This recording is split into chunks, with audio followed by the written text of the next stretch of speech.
Thank you, sir. Uh-oh. Oh, there you go. All right, we are live too. All right, showtime. Go for it. Good morning.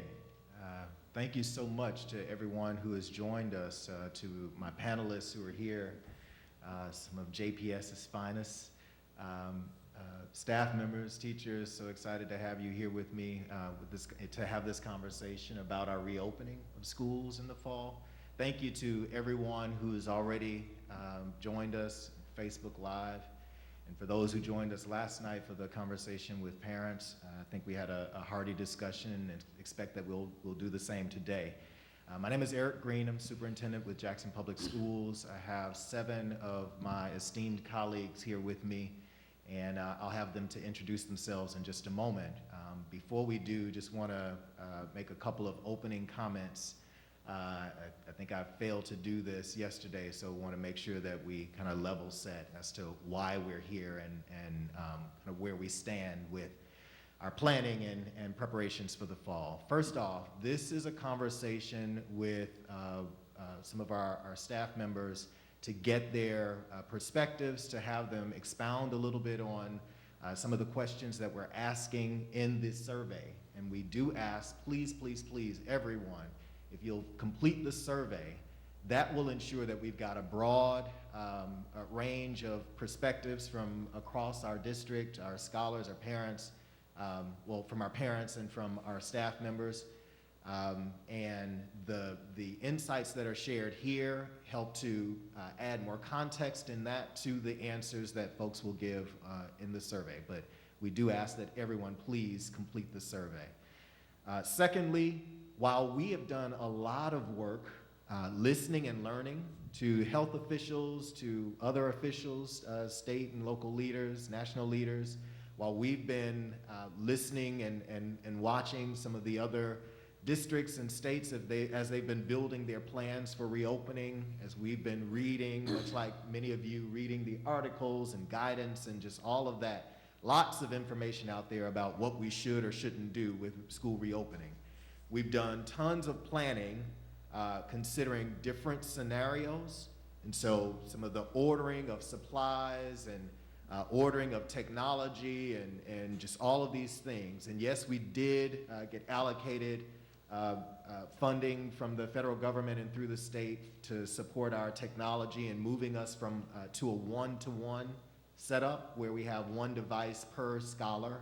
We know that connectivity throughout the city and really throughout the state and in some other places as well is a challenge. But so we've been doing, my point is we've been doing that work, readying ourselves for wherever we are. And for sure, in the event that we have to close schools again and go completely virtual, or for if we do a virtual program in the fall.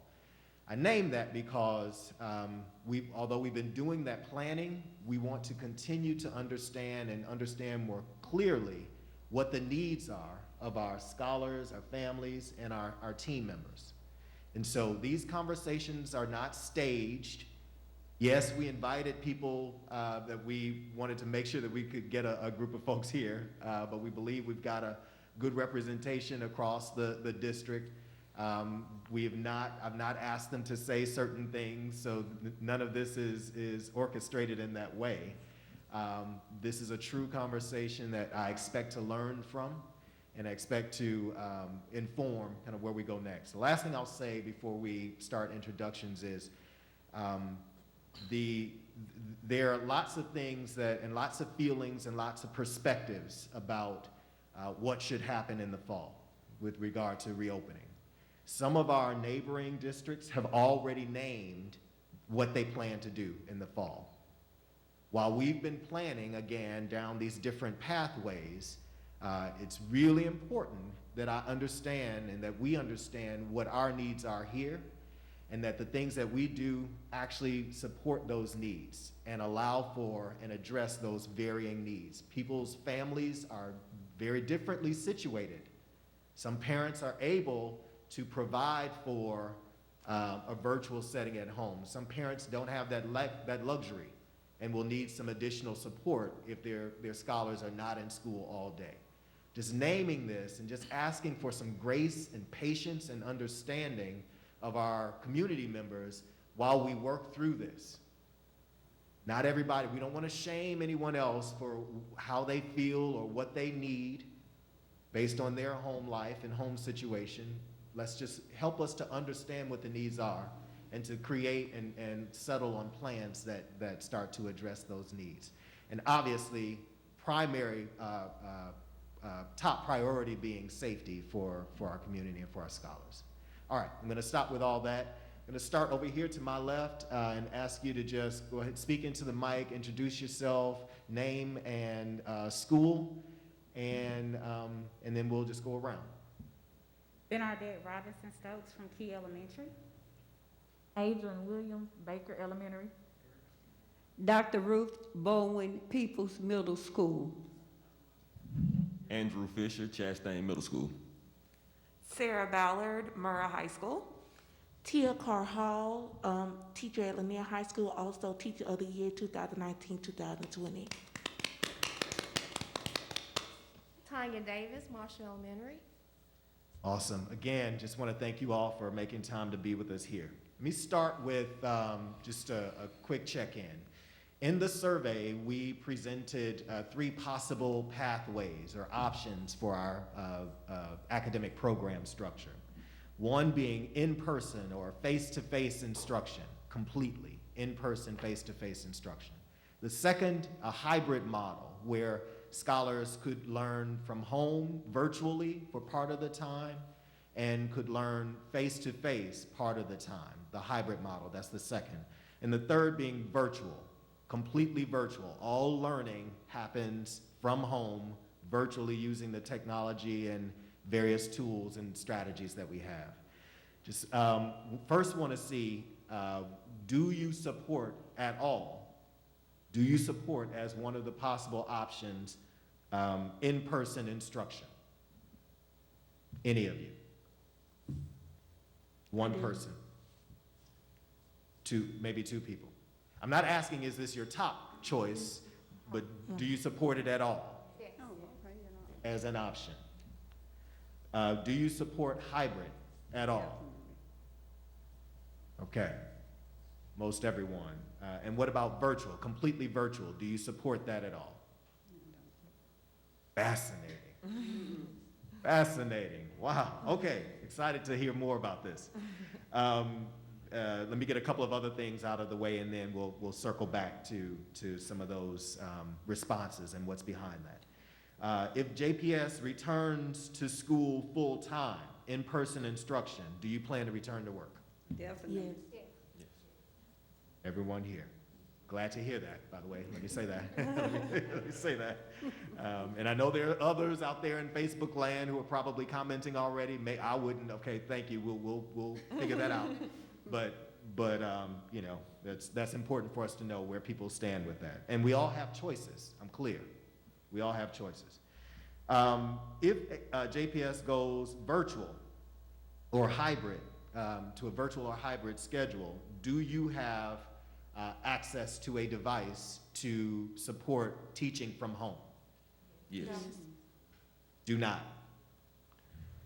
The other question is, if we went virtual or hybrid to that structure, do you have strong or reliable internet at home to support teaching from home? Yes. Everyone does. Okay. All right. So sounds like in the very least we've got to make sure that all teachers have devices at home. I want to stick with the technology for just a moment, and then I'll ask about facial coverings. With technology, what have you seen, or based on your experiences as we closed out this past year in the spring, what are your thoughts about the setup, what you need? Maybe it's more than just the device and connectivity.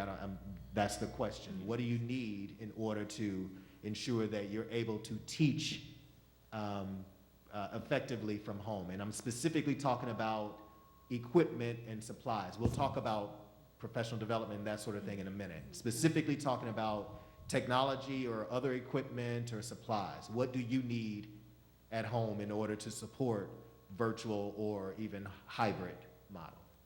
Go ahead. Well, I guess I was looking at different devices such as a pad to actually to write and do examples like math equations like on the computer, because I don't have a touchscreen laptop. And so in the past, I have used the Chromebooks to actually model what I need from the students from home. But since I don't have a Chromebook, it would be good to have a pad that I could attach to my computer and be able to write on it that way. To have that capability to use a pen or a stylus or whatever? Yes. Okay. And I actually looked them up on, they sell them at Best Buy, and I was like, should I get it myself? Would the district provide those, or should I just wait? So that's one of my concerns. Ask first before you go out and spend money. There you go. What else? Other equipment or technology or? I would personally say software. I personally have the smart board software on my own personal computer, so I'm able to do all the writing and screen mirroring and those type of things that will make it feasible for when students engage with teachers at home. Now, I don't claim to be a techie by any stretch, but this is one that I don't believe I've heard. I'm sure others have discussed this, but that's one that I haven't heard. So thank you for sharing that. So smart board or some kind of software that supports the same functionality from your interactive whiteboard. Yes. Gotcha. Dr. Bourne. One of the things that we are going to need is to make sure that Microsoft Office is on all of those Chromebooks, because Microsoft Office is not on them. In fact, it's not even on some of those computers. The new computers that were purchased in my building, for example, had Microsoft Office. It must have been on a trial basis, because by the end of the year, we did not have Microsoft Office on any of the teachers' computers. And another thing I think that we would need if we're going to go hybrid or virtual is for the teachers to be able to see what the students are doing on those computers so that we can control them, because sometimes if we're doing virtual, they may be on the computer while we have a class. They may be on another website instead of being on, the website that they should be on. So I really think the teachers are going to need that capability. And I'm wondering, I'm assuming that there's some kind of technology out there that allows you to be able to, I know there is, Yes, for you to there be able is. to see what tap the- into and right. see where they are on their computers. Yes, sir. Gotcha. Again, I don't claim to be a techie, so y'all please don't waste your muscles and energy typing stuff about what I don't know about technology. What else? Yes, ma'am. I'm also not a techie, but just making sure that all the software is updated, the operating systems are updated, as well as I don't think we should have so many platforms we have to work from as teachers, kind of narrow it down and make it kind of universal. And I know sometimes what we work with upper grade, we can't work with lower grade. Right. So, taking that into consideration. Agreed. I absolutely agree. Well, in general, I'm definitely pushing and challenging the team to narrow the scope of the tools that we use so that we can all get proficient and advanced on those tools. And if we need to start then building on, adding to, let's at least start from a basic place where we all have the same understandings. And we can then support you better if we have consistent tools. So I agree with that. Yes, ma'am. The other thing is maybe providing us with more storage space for the data that we collect from our students. Virtual storage space. Yes. Got it. Thank you. I don't think anyone has named that. Yes. What else? Any other thoughts on what we might need? Again, we'll talk about professional development and that sort of thing in a minute. Want to make sure that we capture any additional thoughts that you might have on just kind of your setup from home. In your classroom, you got everything right there. How are you thinking about your setup from home if you were to teach from home? Well, from the curriculum we worked with last year with WISM, It's not necessarily all virtual, and I would prefer to have something that is fluid, just in case we have to go all virtual from just being from traditional and just having to go automatically to virtual. I want it to be fluid, so when the kids go home, they still know what to expect. So if we're at school, they're actually, compared to last year, they're doing more digital stuff than they did last year, so that they become accustomed to it. So when they do or have to be at home, it's not a big shock for them. I hear you. Yeah, that's definitely something I'll need to get smarter on, just exactly what are the options for us to create more of that consistency of instructional delivery from home to school. Yeah, just to piggyback off of that, one of the things that would go along with that is just making sure that even if we're doing hybrid and then with the possibility of going into full digital and online learning, would be like the textbooks being, like if each student has their own Chromebook or laptop, the textbooks, you would be using them in the classroom on their device, so that you're not dealing with a physical textbook, which we've gone to that a lot anyway, but there's just a lot of hiccups with that. We don't need physical, like a lot of teachers are using class sets of textbooks, which that no longer will work. Okay, I thought that's where you were headed. Yeah. So you're definitely in favor of e-books, e-textbooks? At this point, because of, yes, definitely. Right, okay. Yes, the Wit and Wisdom we have, the books are kind of hard to find because they're really pricey books, and you're not going to find it on YouTube so much, and you're not going to find it on the programs that we do use, like My On or the Right. Epic, Right. which we've used before. I didn't say this at the beginning. I should just kind of share that we've actually, based on the dollars that we've been allocated through the stimulus and COVID CARES funding, we've privileged technology for sure. Technology devices for our scholars, devices for our teachers and staff members who will be working with the scholars, connectivity, and that's hotspots, as well as supporting expanding wireless, because the hotspot situation, that's really a Band-Aid. It really is a Band-Aid. That's not a longer term solution. And as well, we've spent a lot of time looking at and considering e-books, electronic textbooks and other resources like that. So just so you know, those are things that the team is already exploring and starting to zero in on. We've gotten some good traction on those pathways. All right, anything else with technology before we move on? Yes. I have one more. In the middle of the school year, if something was to happen where we had to just go home, and I know for the summer they had to do Zoom meetings every day at a certain period of times. So will there be like a camera that could be given to the teacher if we have to do a Zoom meeting with the students if we don't have a computer that has a good quality webcam? So a camera, a webcam is another. I actually, one of the things I asked of the team was to consider, because I know for me, in all my Zooming every day, all day, trying to position the laptop with the camera on it, the webcam, and to take the notes and to move between the different pages and resources and things, it can be a little cumbersome. And so wondering if you all have similar experiences trying to be seen on the camera or to show something behind you or whatever you might be demoing to the scholars in your instruction, if you're doing that, and staying within the view of the camera. I assume that has to be cumbersome at times. Well, mine does not have a webcam. I have my old laptop, but it's still working, so I'm still using it. So I don't have the capability. They don't see me on Zoom.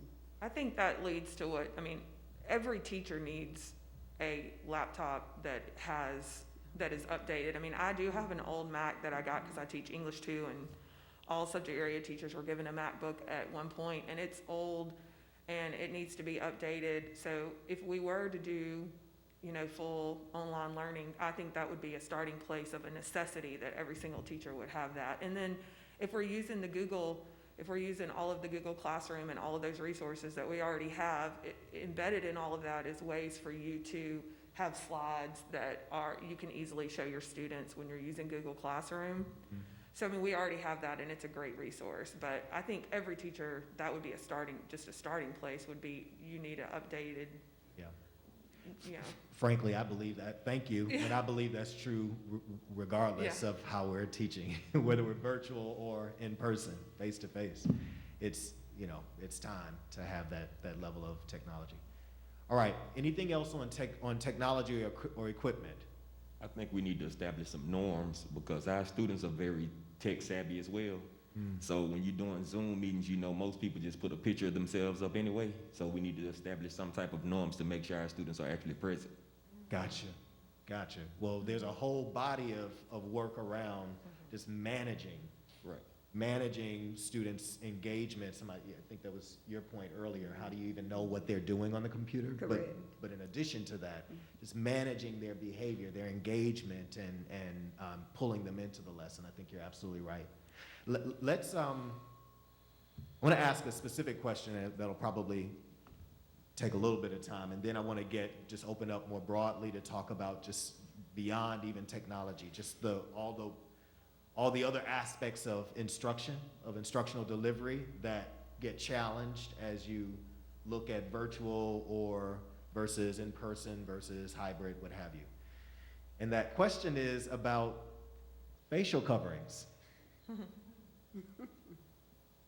Do you support mandatory use of facial coverings? Now, let me say, there's a caveat there. Obviously, there are those who will have some personal health challenges that make it really difficult for them to wear a facial covering all day, every day, or perhaps even at all. And so maybe we look at face shields as opposed to a mask. But some type of facial covering, and there, our English language learners, and perhaps even some of our students with special needs, some of the special needs, or our youngest scholars, again, that will, I'm sure, create some additional challenges with wearing masks. Outside of those groups, and maybe even certain times with those groups, but outside of those groups, do you support mandatory facial coverings? 100% yes. 100%. But I have a comment to go with it, though. Let me go around then. Well, I'm not 100% on mandatory. I will wear a mask, but I don't want to put that on anybody else who feels as though they're restricted. And like for me, I have a damaged lung. I get pneumonia once a year. I get pleurisy once a year. And right now I'm having lung issues, but it has nothing to do with COVID-19. It has something to do with the seasons. So sometimes I feel it's hard for me to breathe, or even though there might be scientific proof that your oxygen levels does not go down, it's like somebody being in an elevator and you feel constricted and claustrophobic. And so sometimes for me that could cause me to, breathe heavily and think other things that I can't control in my mind, but health-wise, it might trigger something. Be a challenge. Gotcha. I understand the necessity, but similar to her, I have certain issues too that I have to kind of pull my mask away from me so that I can breathe. Mm-hmm. So, and then I have an older son who has asthma. So I'm for it, but I can see reasons to allow certain circumstances to where you have it off for a while. Gotcha. Yes, ma'am. Like Ms. Davis, I do have asthma. I have an issue that it's hard for me with the mask on. I have to move it as well, but I will wear it. I make it's mandatory for me to wear it because I do have asthma, and my daughter does as well, and she is a APS student, so it would be mandatory for me and her. I'm in agreement with it. So I'm going to press you a little bit. I hear you saying your commitment to wearing it. Question though is, outside of those folks with a documented, very specific need to either do something different or not wear it at all, and we figure out what does that mean for them, outside of those cases, for the majority, do you support mandatory facial coverings? Support it. Okay, gotcha. Yeah, I appreciate your willingness to be more disciplined. I just wanted to make sure that I was understanding what you would expect of others. Yes, do the same. Yes, ma'am. I have no underlying issues with breathing or anything, but I find it hard to wear the mask. When I go in Kroger, like I can't wait to get down an aisle where there's no one there so I can kind of pull my mask down like this, and then I will talk, you know, I will breathe a little bit, and then I put my mask back on. So I would wear it, but I'm sure at times I would have to take it off or just pull it down some. Gotcha. Yes, ma'am. I agree with the mandatory mask, and since there is an issue with the students and other people being able to keep the mask on all day, I suggest that it's mandatory once they come in the building, but when they get in the classroom, if we maybe can have some little plexiglass dividers like we use the dividers for when we're taking the test, if we can have some dividers made out of the plexiglass, then the students will not have to keep that mask on all day. Because I was on the Zoom, on that YouTube last night, and I was reading what the parents were saying, and that was one of the issues that they had, that the little kids are not going to keep those masks on all day. And that would be too much, and they were saying, you know, all kinds of things. But I think we have those plexiglass, then they don't have to keep the mask on because that plexiglass will shield them. I hear you. I'll come to you, and I think I want to explore what you've said a little more, because I saw some of those responses as well. Yes, sir. It's a yes and a no for me for a variety of reasons.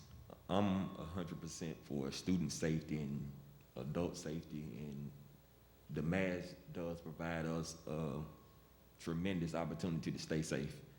However, looking at different factors, like my best friend work at Nissan, and he complained about headaches every day, and they're not putting things like this on the news, but your air quality is a lot worse when you have the mask on because you're breathing in a lot of carbon dioxide too. So your air quality it is affected when you have a mask on. I also looked at a school as large as Chastain is. We have over 600 students. Every teacher don't know every child, and with a mask on, students are gonna do mischievous stuff sometimes, and you're not able to recognize who that child is because you can't see their face. They wear uniforms, so everyone look the same anyway, so theft and things of that nature are gonna go up. So we need to kind of develop some type of norm where if they're required to make a mask as well, their name or something is on the mask. Something has to be put in place and able to make masks work. Yep. So. Understood.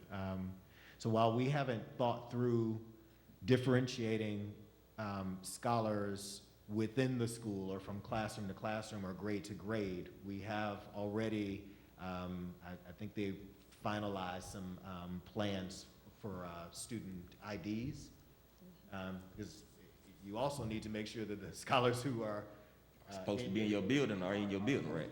building, let alone you know, these 7th graders versus these 6th graders. But I do feel like there's some strategies that we could come up with to better differentiate even your class from the next class. Right.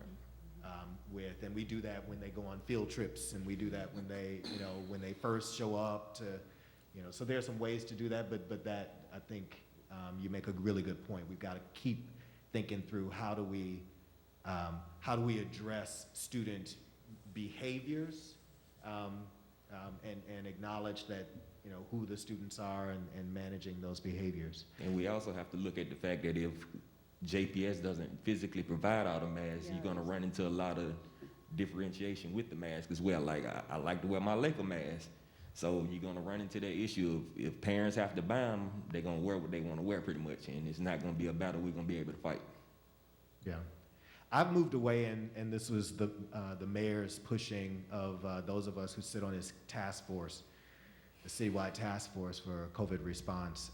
I've moved away from talking especially or specifically about masks so much and more to facial coverings, for various reasons, because we know that people have different physical needs and that sort of thing. The point is, how do I stop my potential respiratory output from getting to you, right? And how do you do the same to keep me safe? But the point is very well taken. And my challenge to the team is let's act as though families will not send young people with masks. We have to have- Let's prepare. I mean, the point is, people are already doing that, and you see people with masks and things now. So I'm confident that some number of folks will show up with masks, but we're preparing just in case they don't, And Dr. Green, and staff as well. if facial coverings is not mandatory, that would absolutely change my willingness and to be in the physical building. Yeah, so. Yeah. I think that would especially, and I think you can talk about high school students versus elementary students in different ways and different expectations, but, going back to your first question, the only way that I think for my particular, I don't know if this is changing the topic, but I do want to make sure that I say this, is that I do not feel like I can go back into the school unless we're on a hybrid schedule because of the proximity of social distancing. So the only way that I would be comfortable and feel like it would be safe for my students, my colleagues, is if we're in that hybrid situation because of the size, for example, at Murrah. So those, my willingness, and I think people's willingness to send their kids, has to do with these guidelines that I think there can be ways that people can have a chance to step outside if they're asthmatic, if they have all of these things, but we're given the scientific data that says these are the things that have to happen for us to stay safe. So, going back is a risk, regardless. So if we're gonna go back in any capacity, facial coverings and having masks for students who don't wear them and saying you have to, but here are some ways that if you need to, you can take a break, teachers as well, but to me, that's not even an option.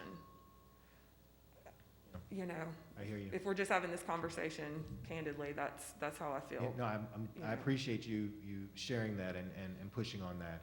I do want to get back to, and I don't want to misstate, but I think, Dr. Bowen, part of your comment earlier was around just behaviors and the challenge, and some of the comments from parents that spoke to our scholars in general, but especially our youngest scholars.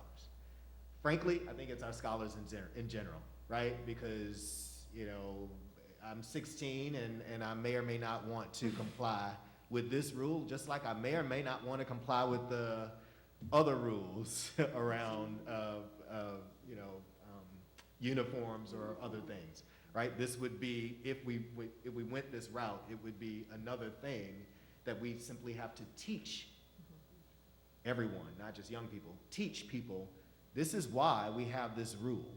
These are the things that we're doing to account for individual needs. We understand that people have individual and perhaps special physical needs that make it difficult for you to sit in a mask. And so we create these breaks. We create these times. We create space where you're distanced. This is kind of a tangent, but also connected.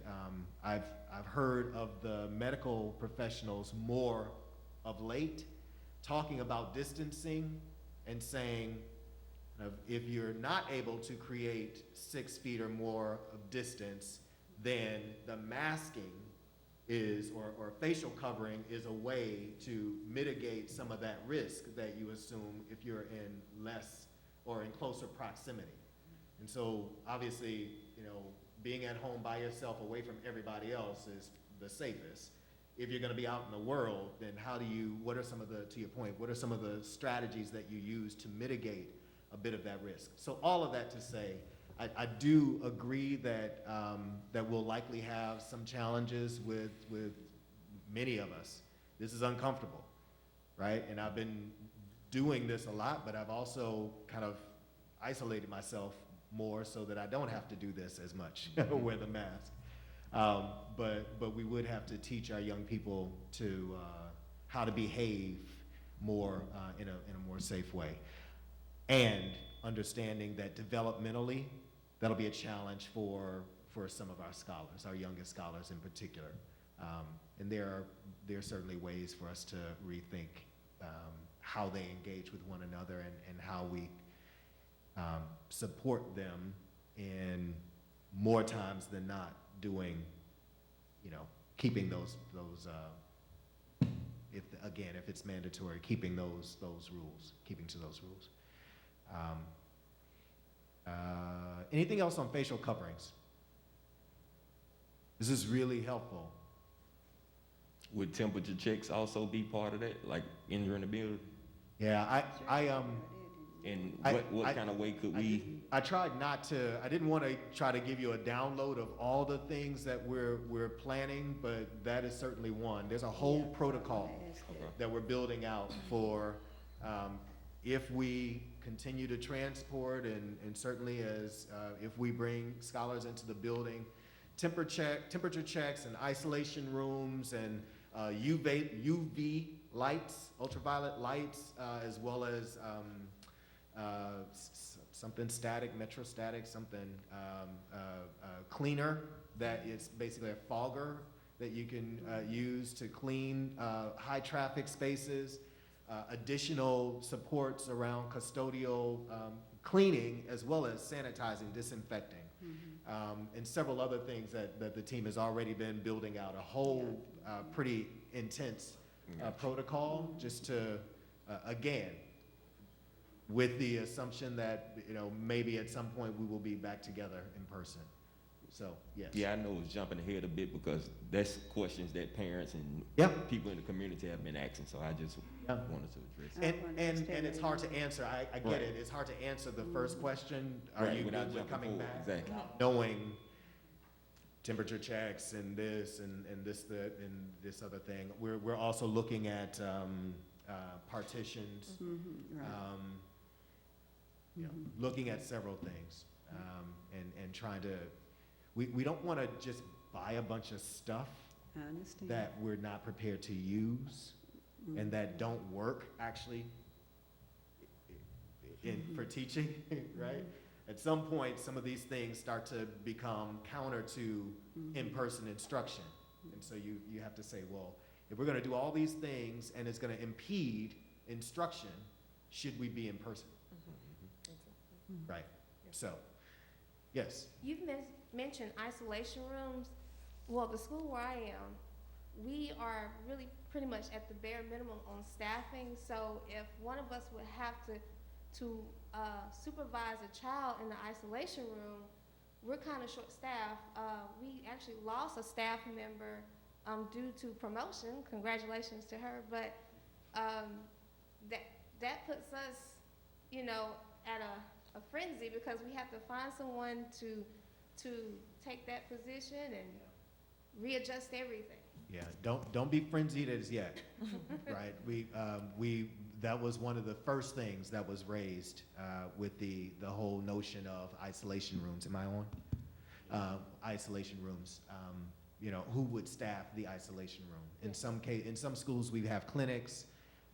We have a small number of nurses throughout the district, but we also have these wonderful partnerships with medical centers, clinics, Jackson Hines, I know, Comprehensive, and several others. So there are ways that we're thinking through how we stand up the isolation room, what the protocols would be for the isolation room, expectations of parents if a child comes to school or while they're at school shows symptoms of illness, all those sorts of things. So just know that that's something that while we don't have the answer for it right now, that's something that's been raised and folks are working through because, again, you have to have it. Yes, and you mentioned parents. Sometimes it's hard to get in contact with parents even though we have a list of numbers. Yes, ma'am. And so that child sometimes would be just sitting there the whole day.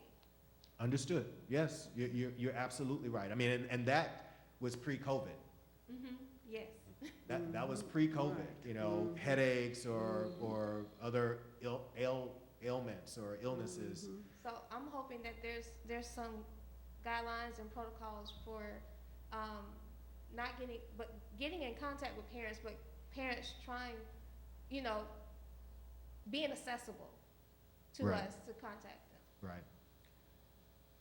I want to shift now and just kind of open it up more broadly to what do you need? Well, this is the question. What do you need as teachers in particular, but also thinking just more broadly within the schoolhouse? What do you need from us to ensure that either of those pathways that we talked about briefly earlier, the in-person, face-to-face instruction, a hybrid model, or virtual, what do you need in order to make those work that we haven't already discussed? Obviously, we talked about the facial coverings, we talked about the technology and devices and connectivity in that, and the software even to upgrade our systems. What else do you need? I know we have already talked about it, but the sanitizing stations, I think instead of having 3, I know we mentioned 3, but Say that again? the sanitizing station, instead of just having like a few, my idea would be to have it at each classroom door. Because even before COVID-19, I never got sick from a student because I didn't allow them to touch me, or I also made them put hand sanitizer on because I do have a low immune system. So just having it at each room, because usually teachers, we buy our own sanitizer, but we're gonna need 3 times, Yes. 4 or Yes. 5 times as more this year. And wipes. Yes. Mm-hmm. Yes. Spray. Sanitizer, right? Sanitizer, wipes, disinfectant wipes, soap, Yeah. Mhm. So Paper paper towels. paper and towel. Yes, yes. You know, we've been dragged about that, and rightfully so. If for everyone who's experienced, you know, us running out of those supplies, it's not okay. And we can talk about it from here until the cows come home. It's not okay, and it will never be okay. And that's just something we simply have to draw a line in the sand and say that can't happen again. Good thing is we've got additional dollars to support us with these sorts of things, but we've also got a redoubled commitment just to one, have line of sight to those supplies as they're, you know, dwindling down, to ensure that there's never a gap. It's just, there's no excuse for it. Like I say, that's just something that it's a no-brainer and a non-negotiable. What else do you Well, need if we go back, broadly? Yeah. Go ahead. if we go back in person with the whole population coming at the same time, how would that physically work with the guidelines? That's my question, is I haven't been able to wrap my head around that as a safe way for high school. So first of all, I guess, like, I think we would need time in the building, well, after the buildings have been inspected, to make sure that air circulation and everything like that is what it needs to be, because we know our buildings, like you discussed, we already had that issue before Challenges. COVID. Yeah. But teachers would need time in the classroom to prepare, to space, to rearrange, to get rid of some things, lock things away. I mean, we would need physical time, and then we would need, obviously, training in so many ways, but how are we gonna help these students get back emotionally and mentally to the place where they can learn? Right. So there's a lot of training that I think would need to happen, as well as just the physical layout of the building. But I still am really concerned about the first option, which is everybody coming back. Is there a possibility of doing a hybrid in the high school but not in the elementary? Is that a possibility, a discussion, like? Yes. Okay. Yes, that's actually been the discussion.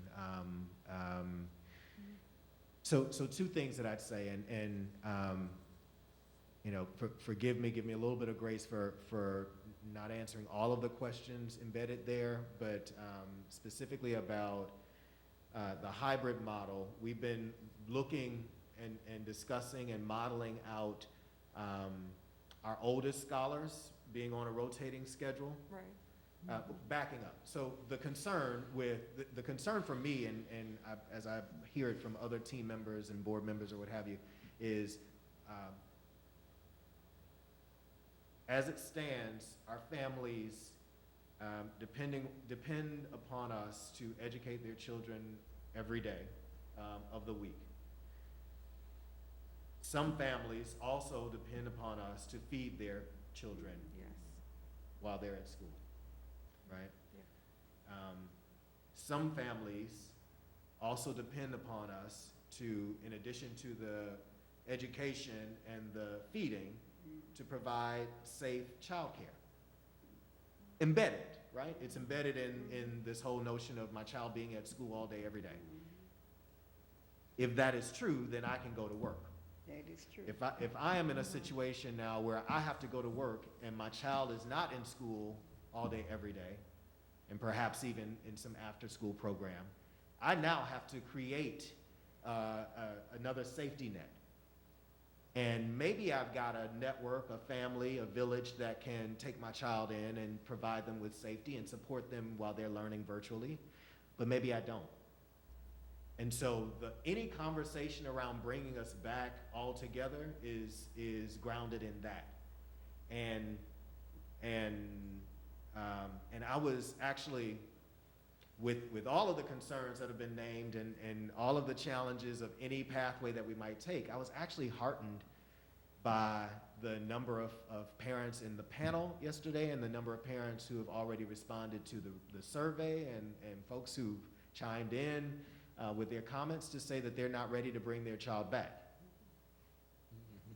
Because that then means, if that holds true, that means that for those families that really need their child to be someplace all day, every day, with a level of care and safety and being fed and being educated, there are fewer of them left in the building, right? Yes. So just by nature of the choices that families are making, it sounds like, right, from these initial communications we've gotten, it sounds like some good number, a good percentage of families are making different choices that start to support us with the distancing that we want to accomplish within classrooms. Now, it's not right, that's not to say that you know, that 50% includes the parents at Murrah and the parents at Forest Hill and, you know, on and on. We've got to know more concretely where those families are and who would make which choices so that we can ensure that the numbers within each classroom, not just the building, within each classroom are numbers that we can, you know, provide some level of distancing. And while, you know, the guidance is 6 feet or more, certainly 5 feet is better than 1 foot. right next to me, right? Correct. So there's that as well. So that with there was something else you said though that I wanted to quickly speak to. The hybrid for high school and. Yes, and so we have been thinking through and working out a model for more of the rotating schedule with our higher grades, and considering perhaps even a Friday, virtual Friday for all other grades, and then looking at some kind of again, a support system for those families that need the support on Fridays as well. None of this is set in stone, right? The point is simply that we've been looking at ways to try to release that pressure valve, give some options, give us time to plan and to check in virtually, to sanitize and clean again, to restock or any of those kinds of things that we might need to do on Fridays. But again, I'll come back to kind of where I started. Many, or a large number, much larger number of parents than I anticipated have indicated that they're not ready to send their children back. Okay, I just, Yes, I'll come here and then back here. I apologize. No worries, no. Now, I just wanted to add that the reason why I'm not against totally virtual is because some students need that one-to-one, face-to-face. And those who need that one-to-one, face-to-face, I just think that we need to be there to give it to them. Yes, ma'am. I don't think I can't remember what I've Right, said so- now. So certainly our youngest scholars, Even some of the older ones. well, certainly our youngest scholars, and not that they all need to be face-to-face. I mean, there's perhaps some virtual or hybrid setup that would support their needs as well, but I'm especially mindful of our the students who are self-contained or in our special needs classrooms. they already have identified Right. special needs, right? We've Right. got to be mindful of any change to their delivery, instructional delivery and learning experiences that will, could really set them back. So as one group, I was mindful of referring to some of those students other than those special needs. We have some students who are in regular ed, who really can only learn through face-to-face. We have to think about these multiple intelligences, but it's not just the special need kids. And like we say, the elementary kids, how you going to, when the elementary kids are writing, especially those kindergarten kids, it's going to be really hard to try to do that hybrid. That's why I end up having to write upside down now, because of what I had to go through when I first started learning how to write. That's another great example. I've been using the example of phonics and teaching a child to pronounce the TH sound. I mean, that's not just about what you hear. You need to see how I position my mouth, my lips, my teeth, my tongue. With a mask on, that's kind of hard, right? Right. I need to see how you do this, and so that I can coach you better. You're also the hand over hand, No, supported, but I'm saying supporting Put it young people. upside down. But my point is, supporting young people in developing their writing. We often have to do that hand over hand, right? To guide them, right? That's another thing. The point is well taken. That's my Thank you, point. sir. Yes, ma'am. When she said something about mass entry of the school, my thought went towards restaurants and how they have to limit the capacity according to the size. And I'm thinking about all the different schools we have, and our classrooms are not the exact same size. And so will the number of students be limited in our classrooms according to the space we have in our classrooms? That makes good sense.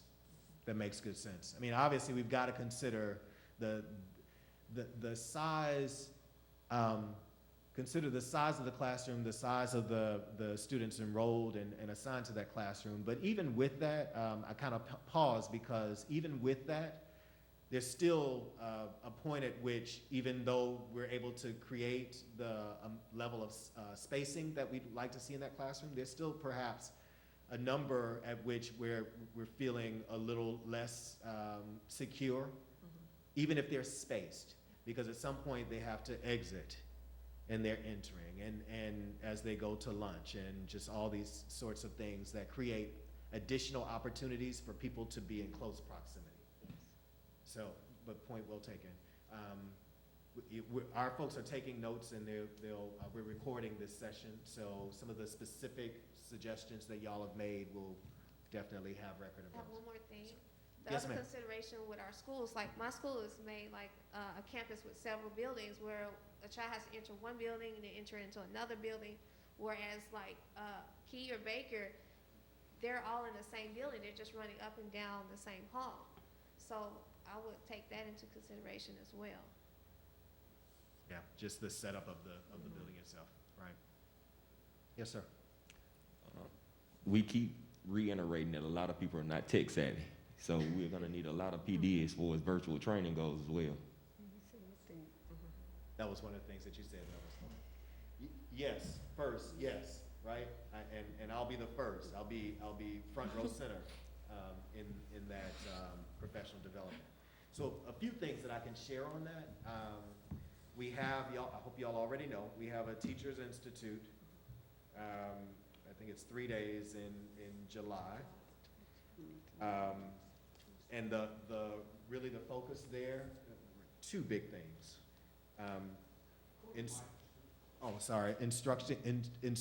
Virtual instruction, and that's whether you're in the classroom or virtually instructing from home. But virtual instruction, the tools, different strategies, checking for understanding, all those things that we do when we're in proximity, right? When we're face to face, that we now have to do with electronic, with technology. Those sorts of things. So professional development on those. Modeling on those. We've got videos already, and we've got several folks who are already building the muscle because they're teaching in our summer programs. And so sharing some of their learnings and some of their experiences with other teachers is, that's low-hanging fruit. As well, I've challenged our team to develop a couple of weeks worth of, at least 2 weeks worth of lesson plans to support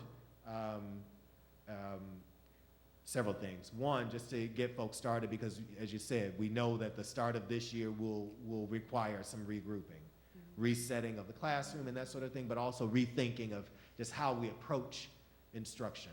Not the least of which is how we infuse social and emotional learning, how we intentionally create the space, create the environment, the culture, those things that help young people to deal with any stress or anxiety that they might be feeling, and sometimes don't even know it. Certainly, sometimes don't have the language for it, because we feel it, right? We have to oftentimes remind ourselves just to breathe and exhale.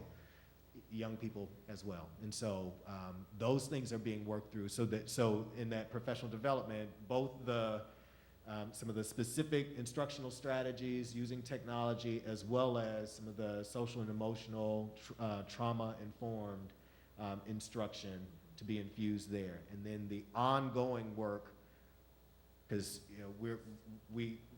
there's only so much that you can take in, any of us can take in with professional development at once. The ongoing work in coaching and supporting for using more of the platforms, using more of the devices, setting things up such that you're not constantly struggling and wrestling with where are the devices that I want to use and where is this piece or where's that piece. Those sorts of things. That's the focus of early PD. It's good. I was wondering, can I candidly express one of my real concerns? Sure. All right. If not you gonna haven't, shame on all of us if you haven't. Well, basically, I was wondering, could we possibly be creative in redefining roles? And what I mean by that is, being in the building, you develop relationships with people, and that's one of my major concerns is what's going to happen to certain people's jobs if we have to go completely virtual and stuff like that. So, like right now, we just stated that we can't share books and share devices. So kids can't go check out books anymore. What happens to the librarian? If we go virtual, I play golf with the custodian. That's one of my best friends at the school.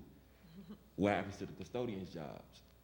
They mentioned we can't sit in the cafeteria anymore and eat. We talk about like Lunchable style lunches. What happens to the cafeteria staff jobs? I would be heartbroken if something happens like we mentioned the special needs population. Kids in general are extremely germy. They touch everything. They touch each other. They don't wash their hands properly. We know this already. And I spend time with the special needs kids every day when they come in breakfast. They're my guys. And I would be heartbroken if something happened to them because one of them, he have a cold all year long. So it's really nothing we can do to keep them safe properly, in my opinion, with this going on. Okay. So I was just wondering, like, what happens to certain jobs, for real? I'm glad you raised that. Here's my response to it, and there's no easy answer, but here's my response. We exist to educate children and to serve families. That's why we exist. That's why any of us is here. That's why we, as well as others, pay taxes. All of that is so that our children can be educated. That's why we exist. Period. Dot. The end. Right? Obviously, we've got to prioritize safety, because if I'm educating you, there's an assumption that you're going to be around tomorrow, next year, later in life, to use this education to do something to support our society, our community, et cetera. But we exist to educate. And so I'm confident that, one, just based on what we've already heard in the last couple of days, that there's varying needs, that there are families that need children to be in the space, in school. And so we got to keep cleaning the buildings. We got to keep feeding the children. We've got to keep maintaining the materials, and there's tons of work. Librarians in general, frankly, are moving to the virtual space. So there's tons of work for librarians to create and support daily instruction by curating materials, videos, texts, what have you, virtually to support that. There's tons of work that could and needs to be done virtually around that. And so my assumption is that because we will, to some degree in the short run, and certainly as we move forward beyond, because we won't always be in this situation, You're right. right? We won't, at some point there will be a vaccine. I don't necessarily want to be the first to take the vaccine, but at some point there will be a vaccine. And at some point, you know, we will be a bit beyond this initial crisis. My assumption is that we'll be able to retool and reposition some of the manpower, woman power, and the brain power that we have in our schools and in our district to support the current needs and to prepare us for where we go next. That's my general response. Looks like I've got, I'm actually, okay, I'm being told we're out of time. I'm so sorry. Okay. Listen, this has been a wonderful discussion. You, much like the parents yesterday, have really stretched my thinking. You've given us some very concrete, very specific suggestions, and thank you for that. I'm sure there are many more questions that you could have asked or that others have for us. Please, please, please encourage, if you would encourage your friends, your colleagues, everybody at your school should complete the survey, just on the strength of your encouragement in that. So if you do that, I would greatly appreciate it. Y'all continue to watch. We will, by no later than July 17th, although I'm pushing the team to get even sooner, a plan out to parents and communities and staff, of course, so we all know where we're headed in the fall and we know what to plan for. Please continue to give us the grace and patience that we need to make the smart decisions that need to be made here based on our context and to serve our children and families. Thank you again. Have a wonderful day.